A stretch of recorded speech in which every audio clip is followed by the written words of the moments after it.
And then open the floor in case you had observations or questions or pushback, or like, hey, I didn't know why you didn't talk about this really important part of the story. So let me open the floor to where you were or were not with the reading. I had a question that's not necessarily specific to the reading, but kind of, and I was thinking about it last week, but didn't ask it. So in the Bible, water is chaos. Yeah, frequently that's a symbol, especially like primordial, like when you read Genesis 1 and water covers the face of the deep, that's this sort of the symbol. So how does that relate with like baptism? Yeah, you know, it's funny that you mentioned that. Part of it has to do with like the stability of water. So when you've got like a stable body of water, like in a reservoir or a cistern, it's not so chaotic. You kind of contained the chaos. But when the Bible talks about living water, it's talking about water that moves by itself. So sometimes we think like, oh, it's animated by like the Holy Spirit. No, it just means it's moving, like it's raining or it's flooding, right? And so living water, particularly, it's like a nice image, like a waterfall, but it's also scary because most people in the ancient world didn't know how to swim. When you build a home on decomposed granite and it rains, your home will slide right down the cliff. This happens in La Jolla, California every year. So it's kind of got this like dual thing, like we need it and we love it, but it also can be really treacherous, especially in a climate zone where it doesn't rain very much. And then if it floods, you need water for your crops to grow, but it can also like drown and wash them out, right? So it is kind of chaotic, even though it's a need. So there's a take on this that sort of says that like what John the Baptist is doing, and it's semi-dangerous. I've been to the Jordan when it was just a pathetic looking creek.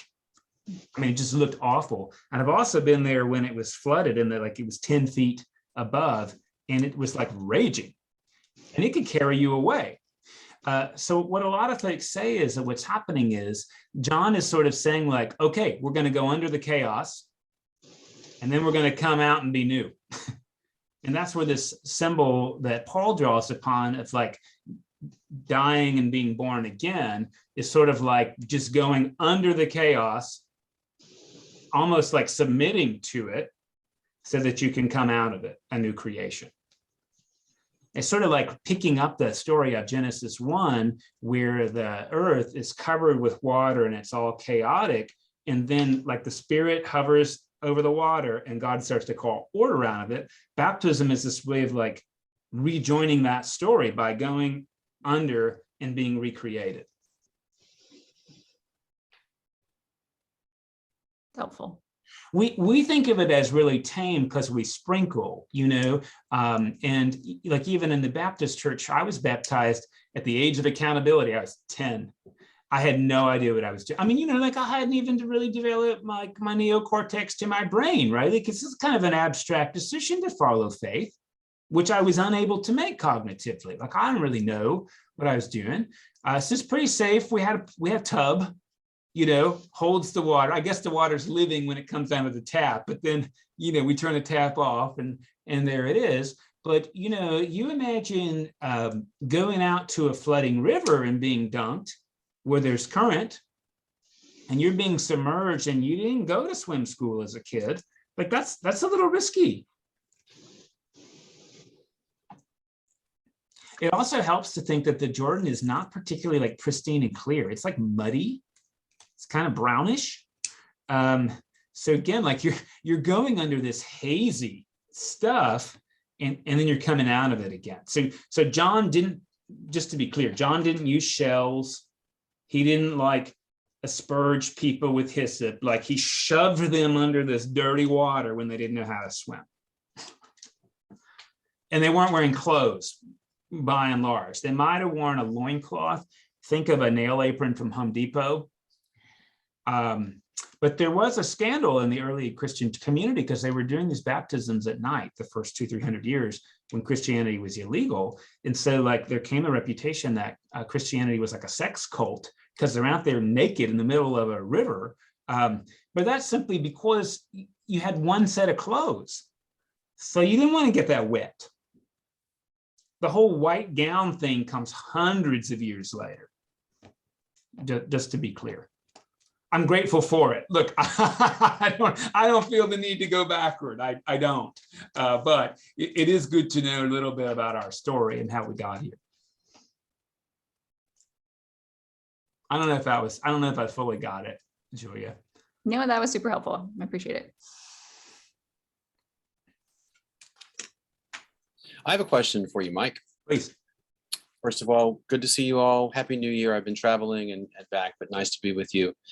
I was struck by the phrase topographical equality. I love that phrase, in part because I love thinking about spaces, both as physical spaces and representational spaces and so forth. I love that, but I was also thinking about how much of what we think about in terms of our religion is hierarchical, both in terms of the structure of our church, but also in terms of the sort of structure of the cosmos and the heavens and our relationship to God.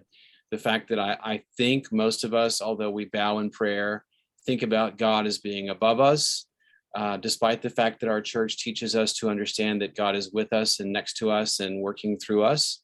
And so I wondered if maybe you could talk a bit about space, not only in our belief tradition, but also in the Bible. Where is there verticality? Where is there this topographical equality? And what does that mean when we're reading at any given moment? Yeah. And I don't know that I can give you a definitive answer, but I do want to start with a quote by one of my favorite Jesuit theologians called Peter Van Bremen. Unfortunately, his book is out of print, but you have it if you're interested in reading a little more. But this is, to me, the best quote. We learned when I was in Sunday school, we learned that God is immanent, and that's like the horizontal dimension. When you think about the cross, like alongside us, next to us. And then we learned that God is transcendent, and that's that vertical dimension, like greater than, above us, right? And so like we carry this tension of a God who is immanent and transcendent, right? With us, but like so far above us. And what Peter Van Bremen says is that, and here's the quote directly, God is more present in me than I am present in myself. And that portion of God's presence I'm aware of is God's immanence. And that portion of God's presence that is more present in me than I am in myself is God's transcendence. So I think the way we think about it, or the way I guess I've been thinking about it, Samuel, is that Luke tries to make us all coplanar instead of putting us on this increasingly like a hierarchicalized plane. But I think the way that really works, because we do have power structures and we have them in church, but the way it works ideally is that the people who are at the top of the pyramid, who have the most resources, who have the most strength or the most time or education, what they're supposed to do with that is raise up the people at the bottom of the pyramid. So mathematically, what that means is you take this pyramid and you invert it. And by so doing, the people who were on the top get on the bottom and they use their extra resources to push up. And this is like this idea of topographical equality, which we have in Houston, by the way.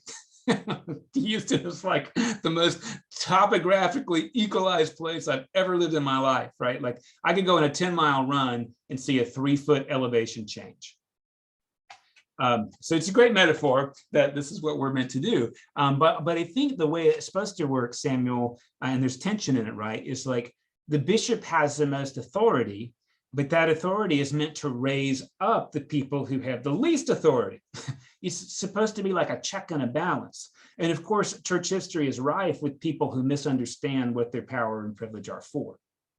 The power and privilege are not luxuries to be enjoyed, they're blessings to be redistributed. Right. And that's like what you get in the call of Abraham, where God says, hey, Abraham, I'm going to bless you so that you can be a blessing to other people. I'm not going to bless you because you're worth it, or because you pray harder, or because you're better. I'm going to bless you because you're listening. And then you're going to use that and redistribute it to people who aren't listening. And in so doing, that's where you invert the pyramid and we end up coplanar. I want to respond to that, but I need to think about that for a while, because I'm thinking about things like the illusion of borrowed power. You know, if I'm empowered because someone raised me up, can that person remove power from me? Am I really empowered, or is power an illusion?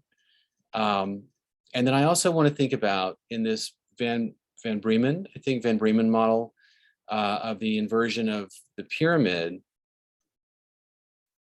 This is the wrong question to ask, though, I think. But so when does it stop? So if you invert the pyramid, why when one bishop retires or leaves the position, why does it need to start over if the bishop has done his work? And I understand that we're moving through time, and there are more and more people now who are disempowered, who need to be raised up, and so forth. Yeah. So I don't quite know what question to ask. I find this fascinating, obviously. But those are some things that occur to me in listening to you describe that model. So I think, and I don't know that I've got answers, because obviously we don't always carry this out, right? And of course, beyond that, when you think about authority, we've got, like, most authority theorists talk about two different types, right? There's positional authority and there's earned authority. So you may just respect the president, but hopefully you respect the office of the president. Like, this is what we talk about, right? And hopefully when you're in a position of authority, you also earn authority, although we know that's not always so, right? So, like, there's a lot of ways that this maps out. I do think that, and I don't know that it's a fundamental human need, because I've read some books that say maybe it's not, but I do think that culturally we've decided that positional authority can be very helpful. And that's probably true. I don't know that we need it, but it can be helpful. But I think, like, whether it's helpful depends on how it's achieved and how it's used, all right? And you asked about this: once it's given, can it be taken away? Well, I mean, yes and no, you know, yes and no. And we do this with the president. Like, even Richard Nixon is called President Nixon, even though he resigned the presidency. So this is like a way we respect the office, even if we're not sure about the person. And the church did this a long, long time ago. They said, like, hey, if the priest has, like, weird personal practices, that doesn't negate the sacraments that they performed. Like, the sacraments work despite the priest's piety. Right? That makes sense to me, right? It makes a lot of sense, because otherwise you would say, like, hey, I celebrated baptism and it was great, and then 20 years later I learned the priest had an affair, so, like, my baptism's void. And the whole point of these things, right, is that, like, the position exists to guide us to a reality God's already viewing us with, but that we need scaffolding to enter into ourselves. So, like, to go back, like, does God need clergy hierarchy? No way. But we've found it beneficial enough to hold on to it, even though it's got some pitfalls, you know? I don't know that we've got a better system, you know, like, and here's some of the pains in the Episcopal Church, right? Is it used to be Father knows best.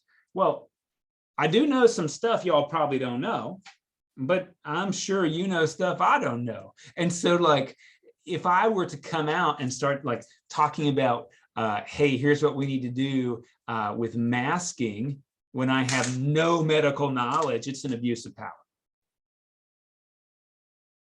On the other hand, you know, if I talk to you from my studies about Greek and Hebrew, I hope you'll receive that. So this father knows some things, but I don't know best either, you know, and that's always kind of where we get in this pitfall. And I do have a role. Look, I mean, do you really need a priest? I don't know. But the pace of modern life, like, one of the reasons I'm able to support my own vocation is, like, I have leisure time to visit people when they're sick in the middle of the night, and not everybody has that. I had leisure time to dedicate, you know, to, like, how to make a visit like that helpful, hopefully. Mm-hmm. I have time to perform a funeral for somebody I don't know without interrupting my other work duties. And I have time to continue research that hopefully, like, helps the congregation move forward in faith. Like, I believe in that, even though I'm not sure we need it. That's helpful. Thank you. Maybe I should say I believe in it, even though I'm not sure God needs it. I think it ministers to our need, but I'm not convinced God needs it. And if you know anything about Islam, in the Sunnite tradition of Islam, theoretically, there's no clergy. The imams are just like regular folk. Is how it tends to work in the Mormon church as well. They're all volunteers. And the way it works for them is they have enough volunteers who are dedicated to this way of life, and they take turns, right, that they can pull off pastoral visits without having to have a clergy person. Now, we've decided we'd rather have an educated clergy person. Mm-hmm. And with education, there has to come some kind of like trade-off on a large scale, right, that results in employment. So I like that choice, not just because it's what I do, but like, you know, and I'll tell you, this is like really important to me. Like, I'd like education from a sermon and a spiritual leader, not what I heard in Sunday school. Like, I'd like to know more. Mm-hmm. And the only way I can do that is by getting somebody who's got advanced studies and having their time, you know? So sure, people could volunteer. Like we've got bivocational people in the church right now. Mike Brady's one, and we're training Eric, and they're great. Like, listen, they're not like sappy or silly or anything like that. And they're doing this thing that I could never do. They're like clergy for free. I don't think I could do that. And the reason I don't think I could do it is because it's a full-time job.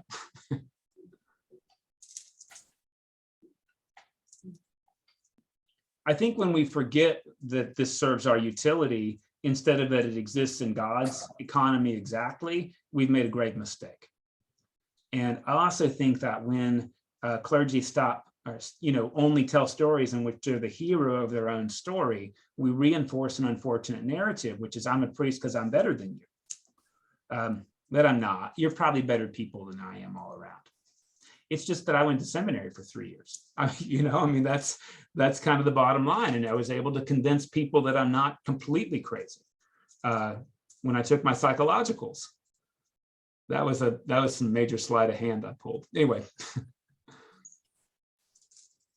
Adele, you were. I have a question along this line that triggered is we're talking about that if, you know, God, if the role of clergy, and what about sacraments? So how would we participate in the sacraments without clergy?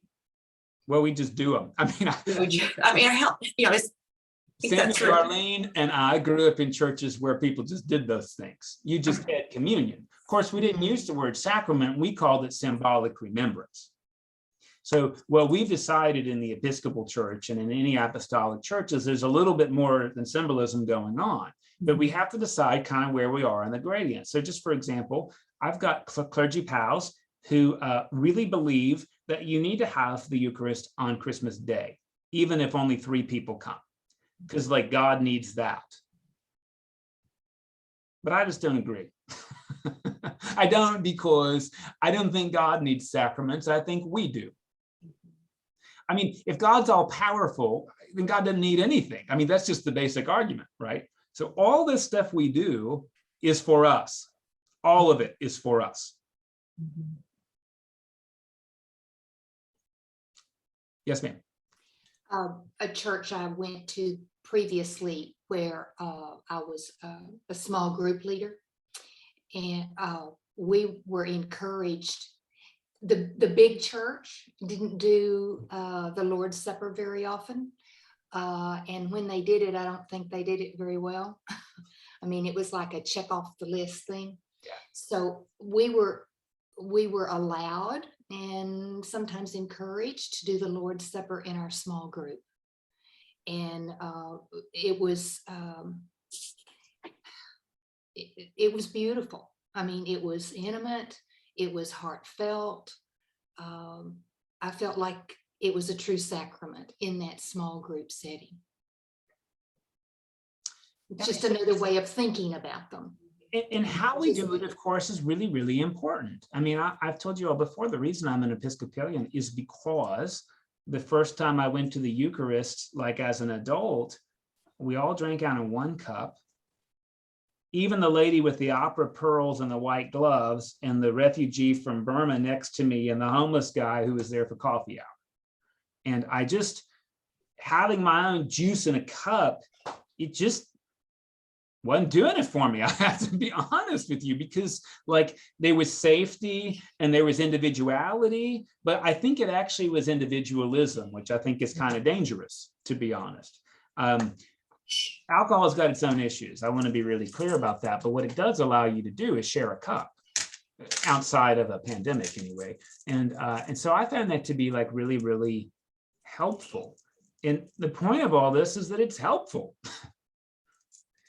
So I think, Adele, sometimes we can get this backward and think like, oh, look, the sacraments, you have to do them right and formulaically, whether they're helping you or not, they're helping God. And I just think that's nuts. You know, it's like, I talked about this with reconciliation. It's a sacrament I do about once a year. But the things that chew me up are not when I told a lie to the 6th grade writing teacher about a poem I'd copied. Like, I'm over that. The things that eat me up are like, well, I don't know if I messed my son up as a parent. Not because I did anything wrong. It's not about wrong stuff. It's about anxiety and worry. So I could say to people like, we're only here for sin, like moral transgression, but this is really helpful. Like, hey, sin means a burden you carry. So if the rite would help you lay a burden down that God doesn't want you encumbered by, let's do it that way.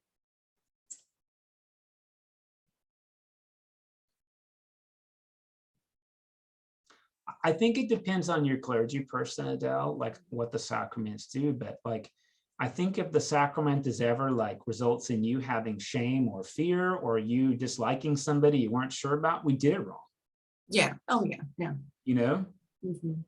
I guess I just, again, thinking, exploring in my own head as far as, I guess, the role of clergy. And again, I've, grew up in the Catholic Church. I've been in the Catholic Church for, over 55 years. And so I'm coming from that framework and thinking about, the discussion here and kind of what that means to me, or how I come to it in my framework. So if it's okay, I want to talk about the sacrament and ordination for a second, and not contrasting with the Roman Catholic Church. But before I was ordained, I spent a lot of time talking to other clergy and like interviewing them. This was my wife's idea. It was like, hey, you should build a network before you do this, so like you can be in a network.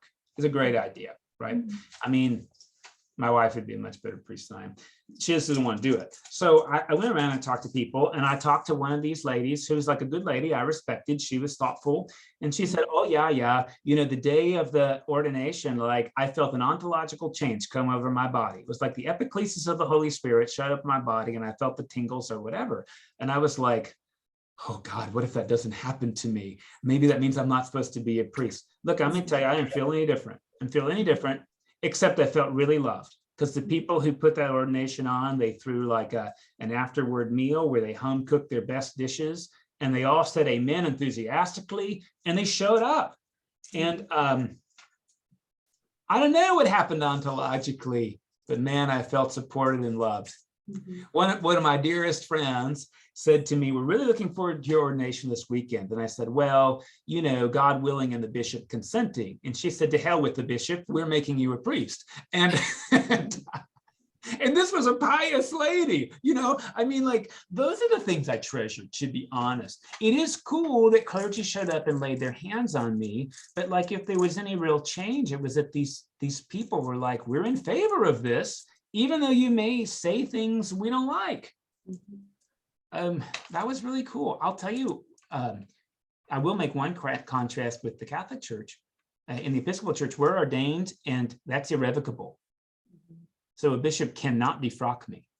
Even if I like start worshiping Satan, I can't be defrocked. The bishop can say, you can't serve sacraments in my diocese, but the bishop can't unordain me. And that may sound like weird and magical, but I think it's the same magic that happens when you get married, right? Like, I can get divorced, but you can't take the fact that I've been a spouse away ever. It's an identity change that is forever, even if I'm not doing it anymore. Or as a parent, right? There's just an identity change that happens. No matter what happens to your kids, you are forever changed. And I think there's a lot of wisdom in that.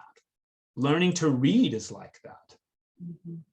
It changes the way you interface with the world. And, I guess you could have a stroke and lose that ability, but I actually think it rewires your brain permanently.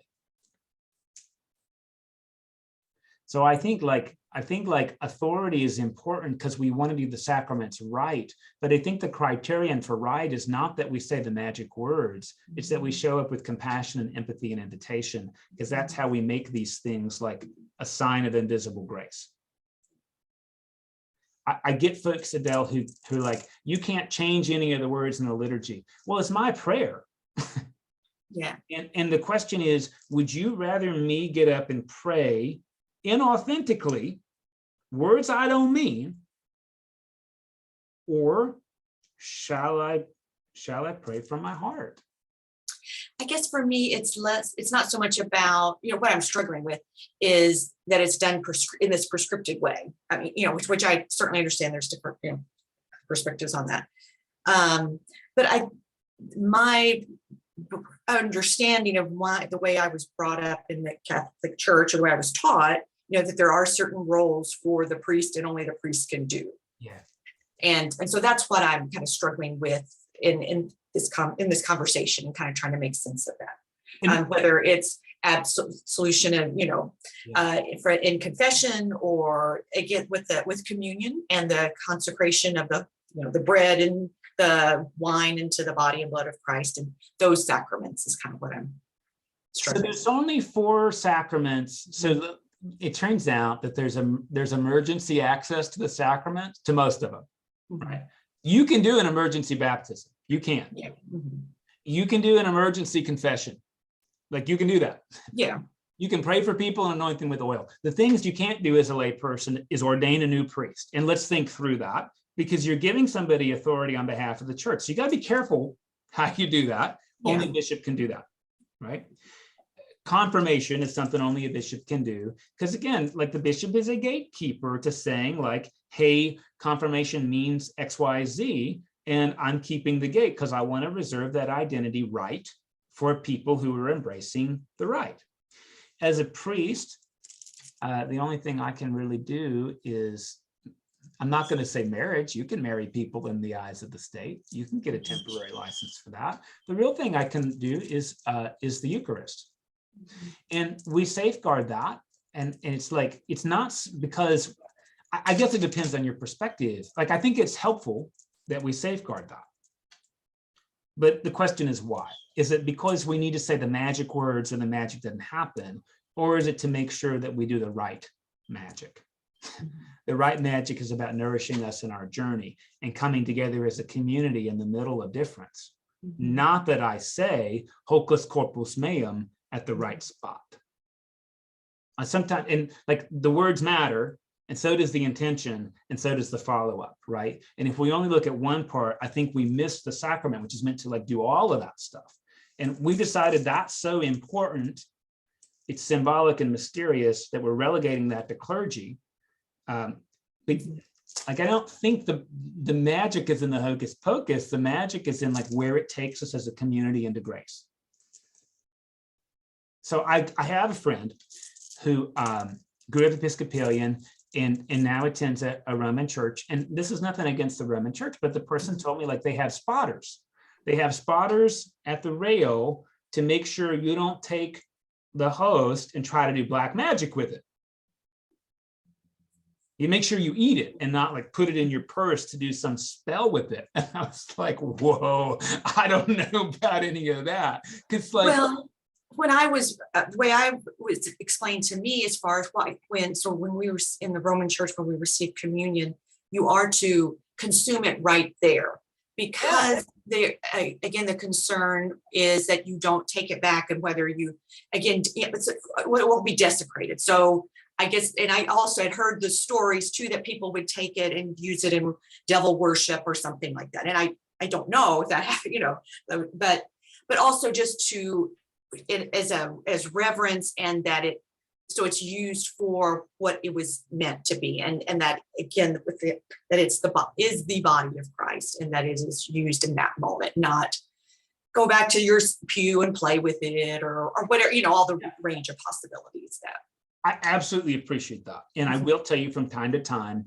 one spouse comes, the other's at home, and I give them one in a Ziploc to take home to their spouse, right? Yes. We And call that like, ministers do that as well. Yeah, there are, lay ministers that also.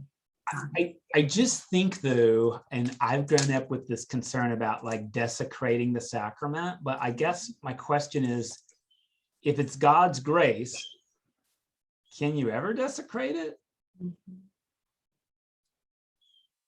It's a good point, right? We may do things that to us other human, to us people that would be, we can do in many ways in our life. We do things to desecrate our sacred bodies and who we are. We have that freedom to do that. And so, yes, right. That it's God's grace, and we can't really desecrate it. But I guess what it is, it's making other people feel very uncomfortable, as far as seeing someone else potentially, desecrating something that is held in such high esteem.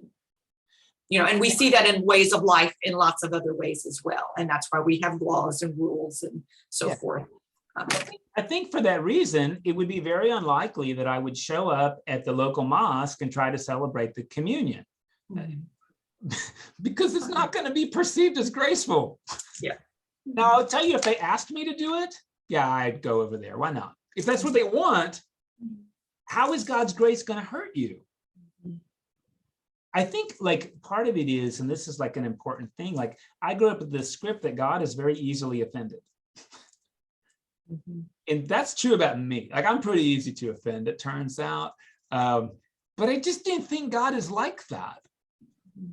I think God's pretty hard to offend. Now, I'm not like, hey, the body of Christ, do whatever you want with it. Like I do expect people are going to eat it in the moment because of what we're saying it's going to do. But I don't need ushers saying like, you better eat that right now, or you know what I mean? Like I've not ever seen that happen. I've never seen that. And I've never seen guards there, especially in the days where we had the rail, the rails were taken out long ago. But that is how we were taught, is that the point is well, for this, not only so you don't have risk of desecrating, but also the point is to consume it and bring it, to be united with Christ, bring Christ into us. I mean, that is the whole objective. Yeah. And that is how we were taught. Yeah. Which is, and extend that, right? So like, look, a Muslim person may not believe in any of that stuff. But if it really is the presence of Jesus, then putting that in your body can only ever help you. Well, that's what I think anyway. And it matters that we do it respectfully. Just like when I'm teaching students, right? It matters what clothes I show up in. Because if I come all frumpy, like I just got out of bed, I'm not respecting the container that we've created to learn, right? Like what we wear matters, which is why we wear fancy garments here, right? I mean, they're not magic. I didn't consecrate them. They're just garments, but they point us to something bigger than what they are.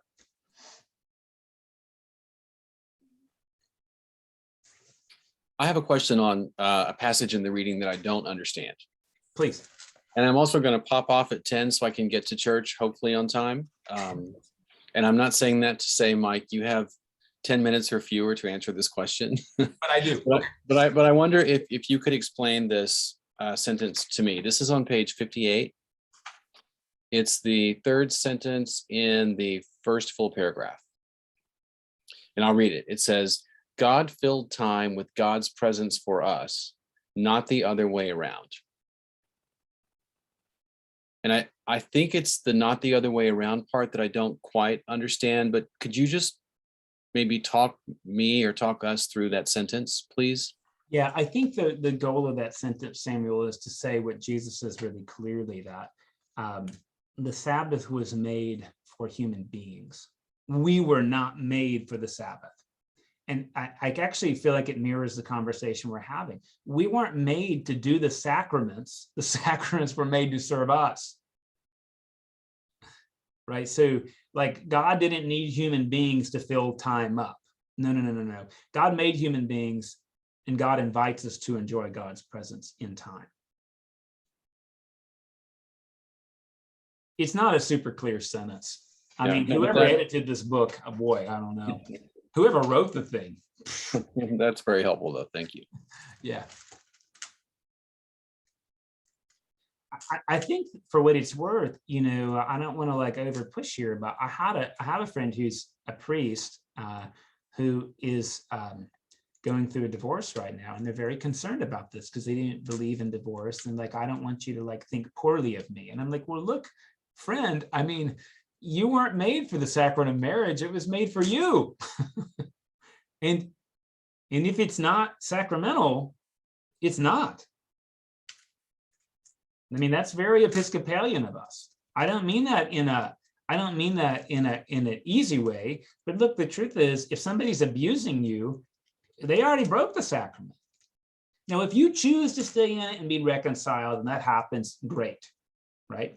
But it's not like God is glorified by you staying in a sacrament where you're being actively, physically, emotionally abused. That's not glorifying to God, right? And so we weren't made to fill up the idea of marriage. Marriage was made to serve us.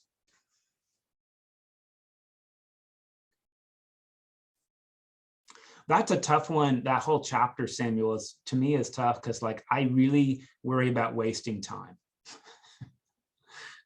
And being productive is like really important. And so the idea that like, hey, you only waste time if you're not aware of God's presence in it is like kind of radical for me. So when you say tough, do you mean tough ideologically, or the toughest to write, or the toughest to teach about? To lean into, because, you know, like I often think like, hey, I better be productive. Like I need to do work. And sometimes I can do a lot of productive things and be utterly unaware of God's presence in each passing moment. And that's when I've wasted time. The criterion is not what I accomplish. It's whether or not I'm aware of God's immanence.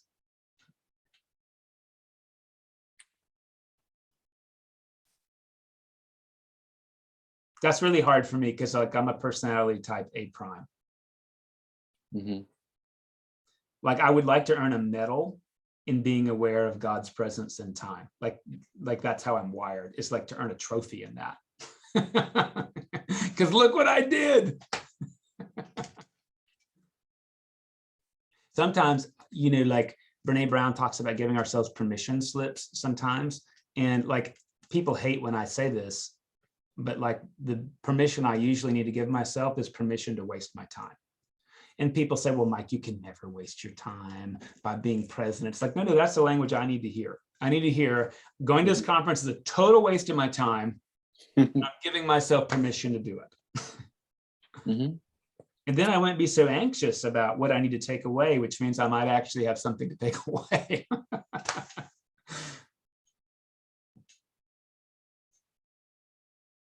Because you're an educator, Samuel, I want to ask you about this chapter about the wineskins, chapter 20, this idea from Piaget, right, about accommodation and assimilation. And I'm just curious to know how that sits with you. Well, you put me on the spot, although I have a lot of notes on that chapter. I mean, I have lots of things. I have stars in the margin. I have yes, and the idea of the church being this inclusive space. I'm not quite sure what to say beyond that, except that, yeah, I'm not quite sure what to say beyond that. Well, I mean, you know, the educational theory since Piaget, right, is that we have an equilibrium, whether that's religious or mathematical or just behavioral, and then we get new information that challenges our worldview, and then we sort of decide, or sometimes it's decided for us, do we either change our worldview to fit the information, that's accommodation, or do we assimilate that information, either call it a one-off or we change the data to fit what we already thought, right? And I mean, it's not that I'm more clever than anybody. I wonder about the wineskins being that sort of model, which is Jesus saying, look, you can't take grace and put it into the way you've been looking at the world your whole life, because you'll ruin it. You're supposed to accommodate the way you look at the world to fit grace, not the other way around. And I'm afraid I'm afraid what I often do is say like, okay, like I grew up American and patriotic, and I grew up thinking like you get what you deserve, and I grew up thinking this and this and this, and I'll just put the gospel in that, and then it'll be really good. But I wonder if the Lord isn't saying like, you're going to ruin the gospel if you do that. You're just going to ruin it. And you won't be happy either. It's going to break the skin. Instead, like you got to stretch what you're doing to fit what grace is. I get that. I think it's simple for all of us to reduce these formulations to either or propositions. Yeah. Either this is the better wineskin or that is the better wineskin. And I think thinking about contemporary learning theory, one danger that we have is in taking the last thing that was taught to us and thinking that's the true thing or that's the better thing, in part because it may assimilate many of the old things to get to the new thing.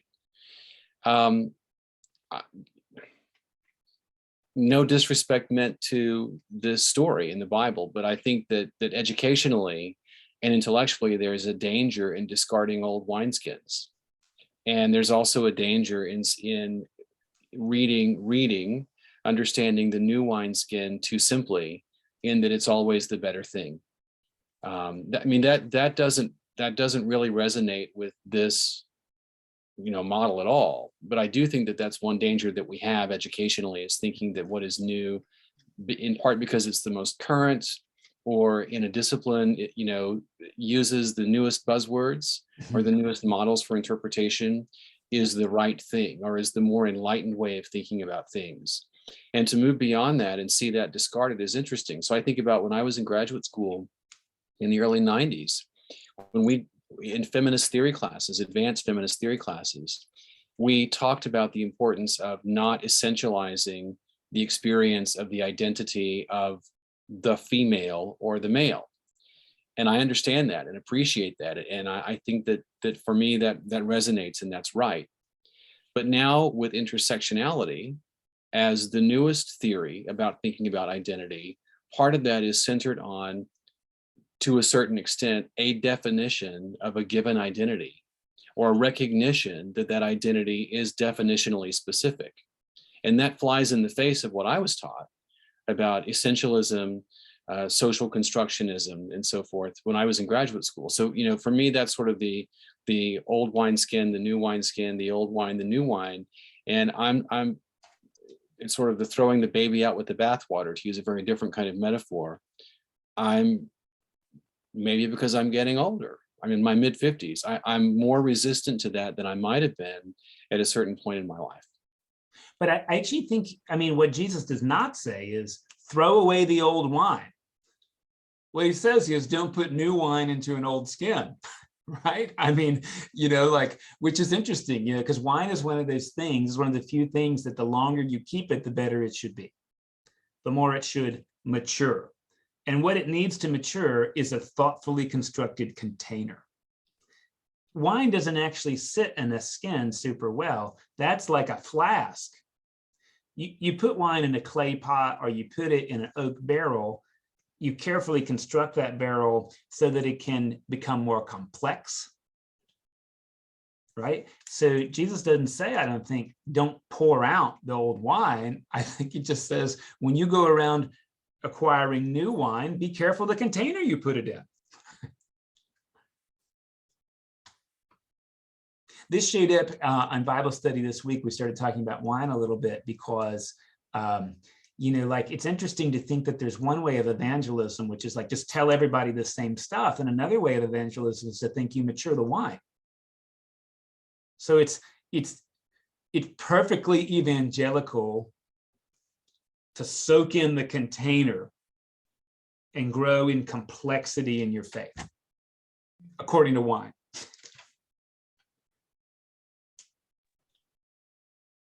I'm going to pop off. Thank you for that, Mike. Thank you all. Good to see you. I'll be verging next week, and so I doubt that I'll be here because I'll be doing other things, but hope to see you soon. Thank you. I'm going to leave too. Thank you, everyone, for your time and reflections and giving me lots to think about. I appreciate it. Bye-bye. Thank you. Well, I know Julia's leaving soon, so let me just ask, we've got 5 more minutes until Julia has to go. Is there anything else on your mind? Darlene, are you on? Yeah, I'm on. I was thinking, just a real brief thought. Our brain tends to do dichotomies. Is it right or wrong? Are we good or bad? I've heard you say when somebody asks you a question, does this mean this or does this mean that? And you'll say yes. I like to work on accepting both. It's not and or, it's both, or it could be both, or I don't have to know the right answer. To me, there is wisdom in ambiguity, and there is wisdom in being open. And that's one of the things I like about the Episcopal Church is, even though we are real set in the liturgy, what we do in church, our brains don't have to be solid and set. We're open to divergent ideas and possibilities of reading the Bible differently. You've also used the phrase, do you read the Bible or does the Bible read you? So if we bring our preconceived ideas to what we're reading, then we miss a lot of wisdom in the Bible. Thank you. And then, like, I think there's always the question, and I probably am on the side of pushing it pretty hard, but like, where do we stop? And I guess the question is like, where does God's presence stop?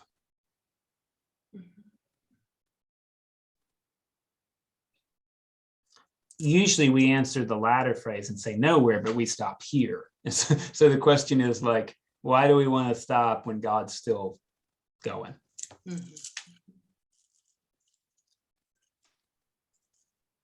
Hey, Sam, good morning.